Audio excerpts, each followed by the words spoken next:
ETV YouTube ఛానల్స్లో మీ వ్యాపార ప్రకటనల కోసం ఈ నంబర్కి కాల్ చేయండి.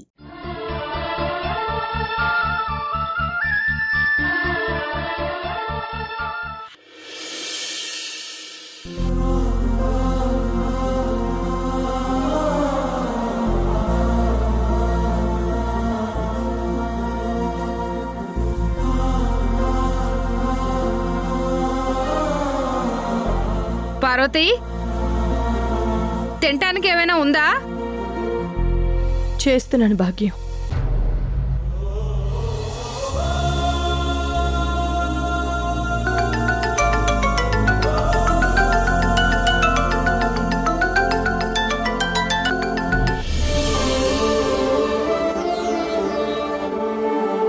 చెప్పమ్మా వేద. అత్తయ్య, ఆఫీస్లో ఏం జరిగిందో తెలుసా?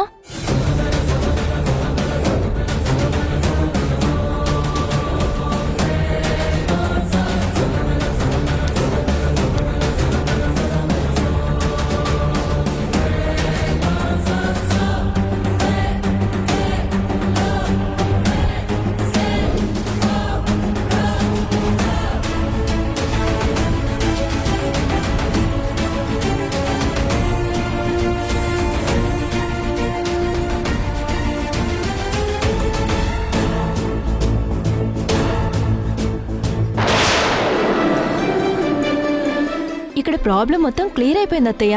ఇంక మీరు హ్యాపీగా ఉండండి. అసలే మీరు బాధతో ఉదయం నుంచి టిఫిన్ కూడా చేయలేదు. ఇప్పటికైనా తినండి. అలాగేనమ్మా. నా మనసు కుదుట పడే శుభవార్త చెప్పావు. చాలా సంతోషం. హ్మ్.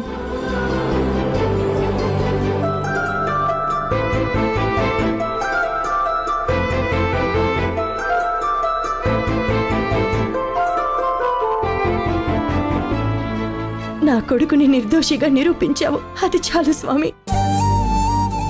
నాలాగే అక్కడ అక్క కూడా కార్తిక్ గురించి ఆలోచిస్తూ ఎంతో బాధపడుతూ ఉంటుంది. ఈ విషయం వెంటనే అక్కకి చెప్పాలి.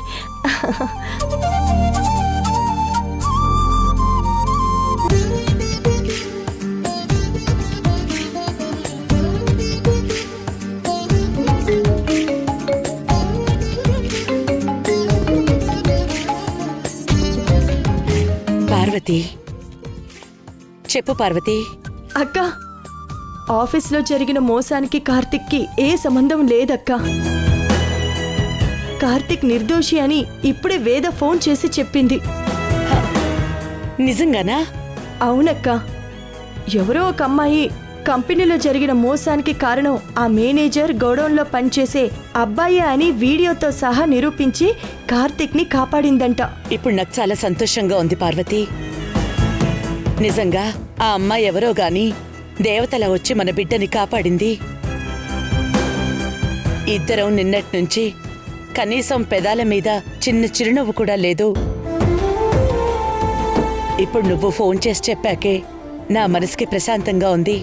నీకే కాదక్క, ఇక్కడ నా పరిస్థితి కూడా అలాగే ఉంది.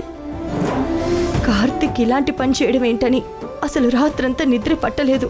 ఆ అమ్మాయి పుణ్యమా అని ఇక నువ్వు ప్రశాంతంగా నిద్రపోవచ్చు. నేను సంతోషంగా నవ్వుకోవచ్చు. సరే, ఎప్పుడు తిన్నావో ఏంటో వెళ్ళి తిను పార్వతి.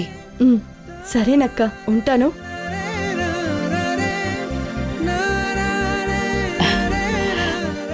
ఎవరా అమ్మాయి? ఎవరై ఉంటుంది?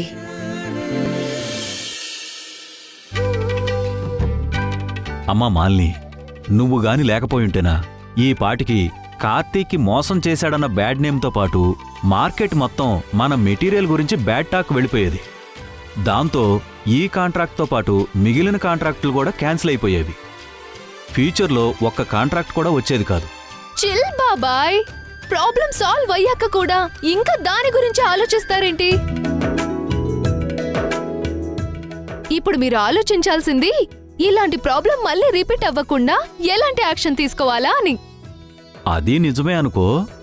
అయినా నువ్వేంటమ్మా, లక్షల శాలరీ ఇచ్చే కంపెనీలు క్యూలో ఉంటే ఇంత తక్కువ శాలరీకి ఈ కంపెనీలో జాయిన్ అవడానికి ఒప్పుకోవడం ఏంటి?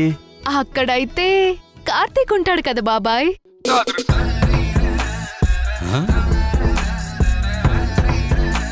ఏంటమ్మా? ఐ మీన్ మీరు ఇదే కంపెనీలో ఉంటారు కదా అని. ఓహో, మీరు చెప్పండి, ఎన్ని లక్షల శాలరీ వచ్చినా మీ దగ్గరుండే సపోర్ట్, దొరికే ఫ్రీడమ్ ఇంకెక్కడ ఉండదు కదా బాబాయ్. అది నిజమేలే. అందుకే డెసిజన్ తీసుకున్నాను. మంచి డెసిషన్ తీసుకున్నావు. సరేనమ్మా, టాబ్లెట్స్ వేసుకునే టైం అయింది, మీరు మాట్లాడుతూ ఉండండి. ఏంటి కార్తీక్, నాతో ఏదైనా చెప్పాలా? Thank you Malini, thank you so much. Thank you Malini, thank you so much. ఇలా ఎవరైనా చెప్తారా? ఇంకెలా చెప్పాలి? ఒక హగ్ ఇచ్చి సంబరపడిపోయి థ్యాంక్ యూ మాలిని అని నా చేతులు పట్టుకొని తెగ ఎమోషనల్ అయిపోతావు అనుకున్నాను. ఛ! అనవసరంగా చాలా ఎక్స్పెక్టేషన్స్ పెట్టుకున్నాను. అయినా ఒక థ్యాంక్స్ అయినా. మరి ఇంకేం కావాలి? ఎంత పెద్ద హెల్ప్ చేశాను నేను నీకు. కనీసం పార్టీ అయినా ఇవ్వచ్చు కదా. సరే, ఏం పార్టీ కావాలి నీకు? ఏ పార్టీ ఇచ్చినా నాకు ఓకే. ఎందుకంటే పార్టీ ఇచ్చేది నువ్వు కాబట్టి. అలా చూడకయ్యా బాబు, అసలే రాత్రులు సరిగ్గా నిద్ర రావట్లేదు. సరే, నేను ఇక బయలుదేరుతాను. అంకుల్కి చెప్పు. నువ్వే వెళ్ళి చెప్పు. మరేం పర్లేదు, ఇంటికి వెళ్ళాక ఫోన్ చేసి చెప్తాను. హ్మ్? పార్టీ ఇవ్వడం మాత్రం మర్చిపోకు కార్తీక్. వెయిట్ చేస్తూ ఉంటాను. కుదిరినప్పుడు చూద్దాంలే. బాయ్.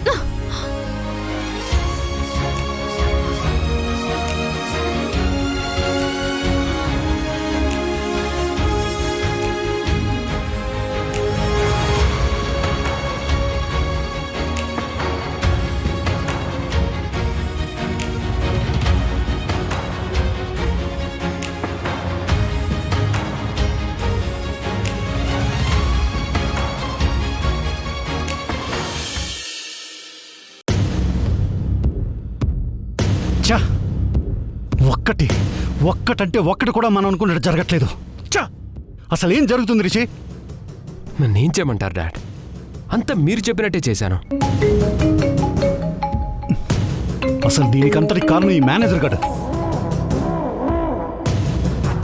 Sorry sir. ఇప్పుడు నువ్వు సారీ ఎందుకు చెప్పావురా? అదే సార్, మీరు చెప్పిన పని చేయలేక మధ్యలోనే దొరికిపోయాను కదా సార్. అంతేగాని మాకు తెలియకుండా మా సొమ్మంతా పంది కుక్కలా తినేసినందుకు కాదనమాట. అందుకు కూడా సారీ సార్. షటప్. మంత్లీ శాలరీయే కాకుండా మధ్య మధ్యలో నీకు వేలకు వేలుస్తున్నాను కదరా. అవి సరిపోనట్టు మమ్మల్ని దోచుకుతింటావా?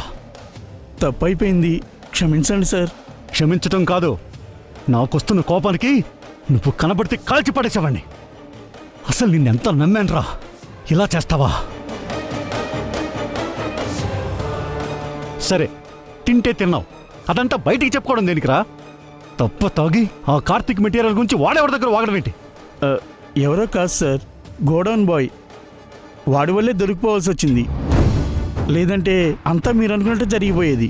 జరగలేదుగా, ఇంకెందుకో? ఇంకా నయం, వ్యవహారం పోలీసుల వరకు వెళ్లకుండా ఆపాను కాబట్టి సరిపోయింది, లేకపోతే చచ్చుండేవాడివి. Thank you sir. పొరపాటును కూడా కార్తీక్ వ్యవహారంలో మా పేర్లు బయటికి రాకూడదు.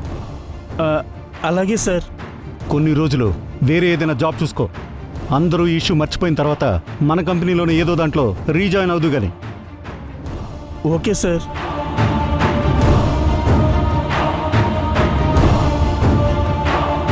ఎంతో ప్లాన్గా కార్తీక్ నిరికించి ఈ కంపెనీ నుంచి కెంటేసి వీణని మెంటల్గా డిస్టర్బ్ చేద్దాం అనుకుంటే ఈ ఈడియట్ వల్ల ప్లాన్ అంతా సర్వనాశనం అయిపోయింది. మన ప్లాన్ స్పాయిల్ అయింది వాడి వల్ల కాదు డాడ్, మాలిని అనే అమ్మాయి వల్ల. ఎవర్రా అమ్మాయి? పెద్దిరెడ్డి వాళ్ళ అమ్మాయి డాడ్. మన కంపెనీలోనే రిక్రూట్ చేశాడు మన శ్రీ. మన కంపెనీ అన్న ధర్మసత్రం అనుకుంటున్నాడా?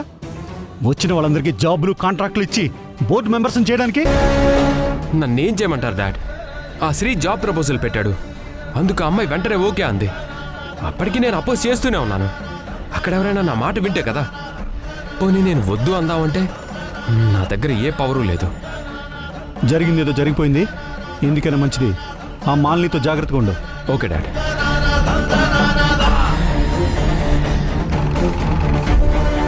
ఏంటి, ఏం జరుగుతుంది నా కంపెనీలో?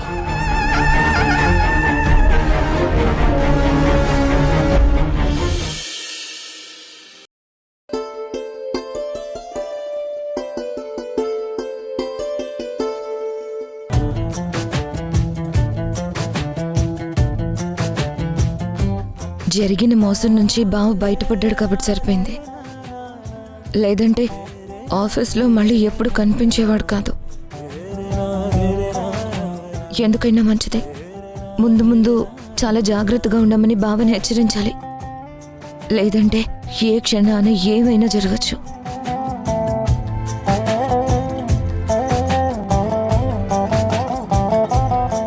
ఈ టైంలో ఫోన్ లిఫ్ట్ చేస్తాడా లేదా?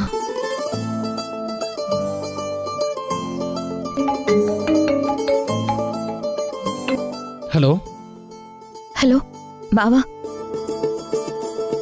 ఎందుకు ఫోన్ చేసావు వీణా?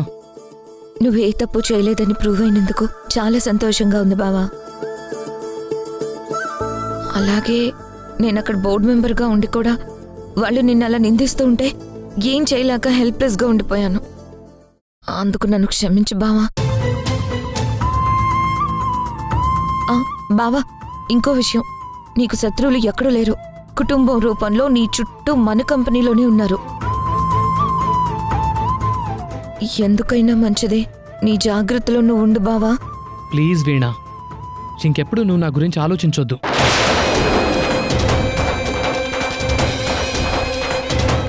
నా గురించి నేను ఆలోచించుకోగలను కాబట్టి నీ గురించి మాత్రమే నువ్వు ఆలోచించుకోవటం నీకే మంచిది.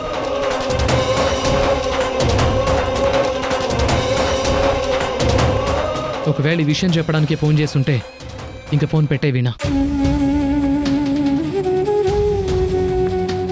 ఎందుకంటే మనం ఇలా ఫోన్ మాట్లాడుకోవడం కూడా కరెక్ట్ కాదు.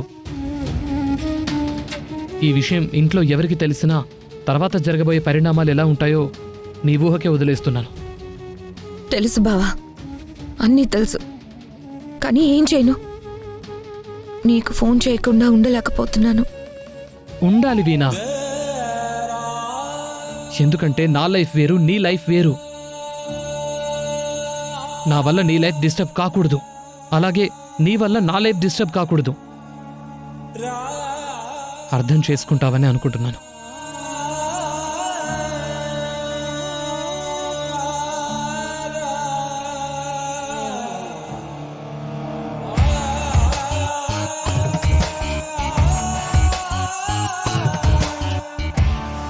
బావ చెప్పేది నా మంచి కోసమే అని నాకు తెలుసు.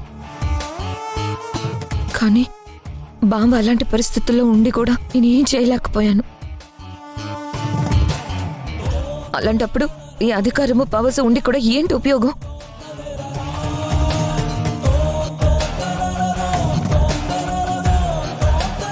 సమయానికి పెద్దిరెడ్డి గారి అమ్మాయి మాలిని వల్ల బావ దీని నుంచి బయటపడగలిగాడు. లేదంటే ఈ ఇన్సిడెంట్తో బావ కెరియర్ రిస్క్లో పడుండేది. Thank God. అసలు దేవుడి కంటే ముందు మాలినికి థ్యాంక్స్ చెప్పుకోవాలి. Thank you Malini, thank you so much.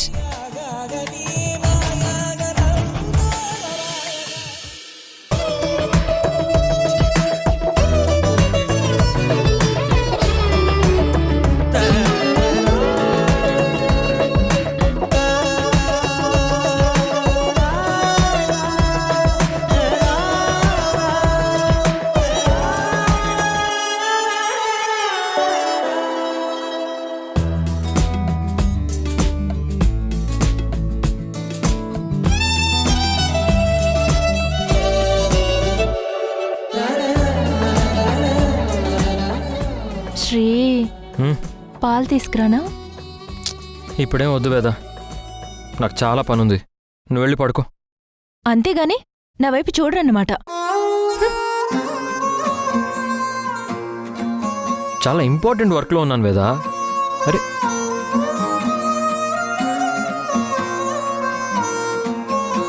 ఇప్పుడు చేసుకో వర్క్.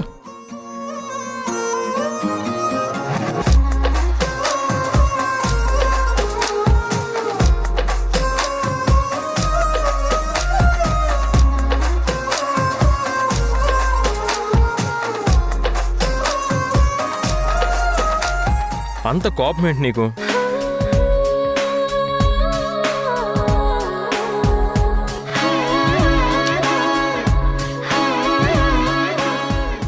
ఇప్పుడు ఏమైంది వేదా? ఏమవడం ఏంటి శ్రీ? ఆఫీసులో ఎంత పెద్ద ప్రాబ్లం సాల్వ్ అయింది. చాలా హ్యాపీగాను రిలీఫ్గాను ఫీల్ అవుతుంటే నువ్వు మాత్రం ఇంటికొచ్చాక కూడా వర్క్ వర్క్ వర్క్. సారీ వేద. నీ సారీ నాకేం అవసరం లేదులే. అయినా ఇది టూ మచ్ వేద. సారీ చెప్పాక కూడా నువ్వు ఇంకా కోపంగా ఉన్నావేంటి? కోపమేం లేదు శ్రీ, కాకపోతే నాతో సరిగ్గా టైం స్పెండ్ చేయట్లేదనేదే నా బాధ.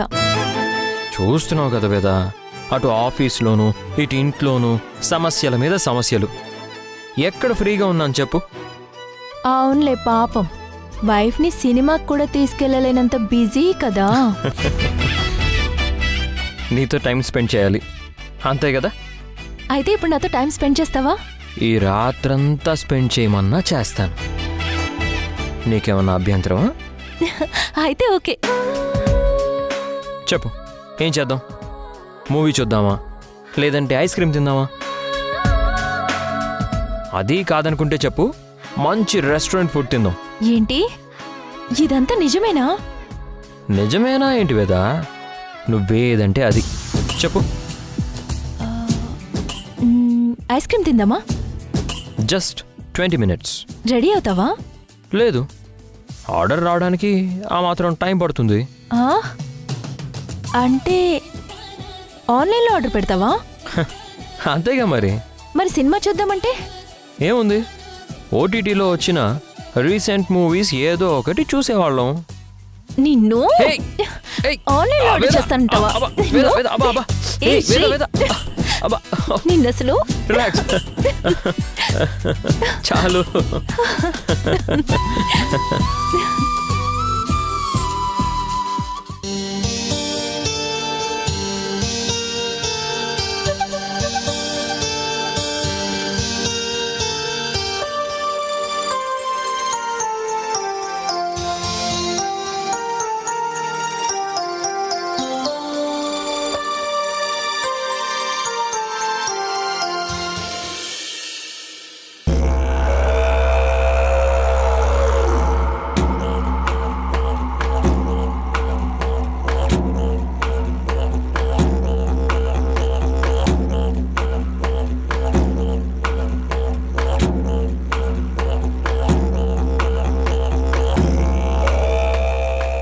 ఏంటి వీణా, ఏంటి అలా ఉన్నావు? ఒంట్లో బాలేదా? ఓ, సిల్వర్ జూబ్లీ ఫంక్షన్ గురించి ఆలోచిస్తున్నావా? అసలు నేను వర్క్ టెన్షన్లో పడి ఆ సంగతే మర్చిపోయాను. ఎలాగో నువ్వు ఓడిపోతావు కదా అని. నువ్వు కూడా మర్చిపోయి ఉంటావులే కదా వీణా? నేనేమి వేదని కాదు మర్చిపోవడానికి. అప్పుడే అన్నీ మర్చిపోయావా? నేను అనుకున్నది చేయడం కోసం ఎంతకైనా తెగిస్తానని నీకు తెలుసు కదా వేదా. అలా ఎలా మర్చిపోయావు? మర్చిపోలేదు, ఏది మర్చిపోలేదు. నీకు తన మన అని ఏదీ లేదన్న సంగతి మర్చిపోలేదు. నువ్వు డిసైడ్ అయితే ఎన్ని కుట్రలైనా చేస్తావన్న సంగతి మర్చిపోలేదు. గుడ్. ఆ మాత్రం క్లారిటీ ఉంటే చాలు నా గురించి. నా క్లారిటీ నాకుందిలే వీణా.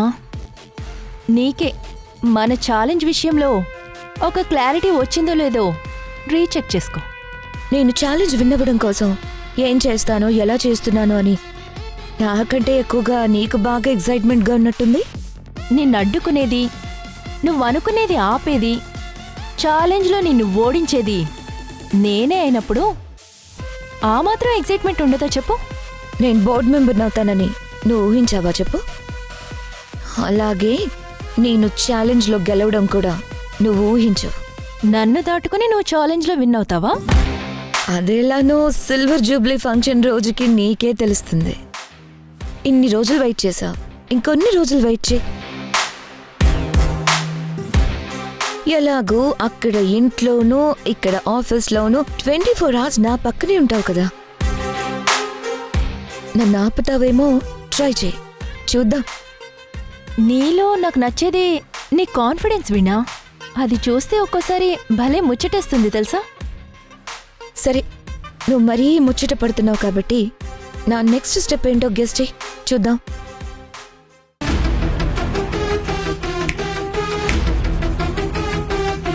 ఐ థింక్ నువ్వు గానీ గెస్ చేసావంటే ఆల్మోస్ట్ నువ్వు మన ఛాలెంజ్లో గెలిచినట్టే.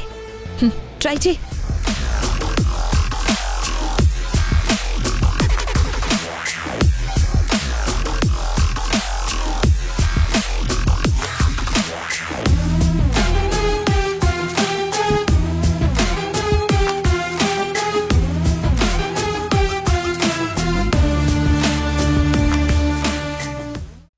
కనీసం కంపెనీ సిల్వర్ జూబ్లీ ఫంక్షన్లోనైనా మనం ఏదో ఒకటి చెయ్యాలి డాడ్. మీరు తిట్టనంటే నేను ఒక ప్లాన్ చెప్తాను. ముందు ప్లాన్ ఏంటో చెప్పు.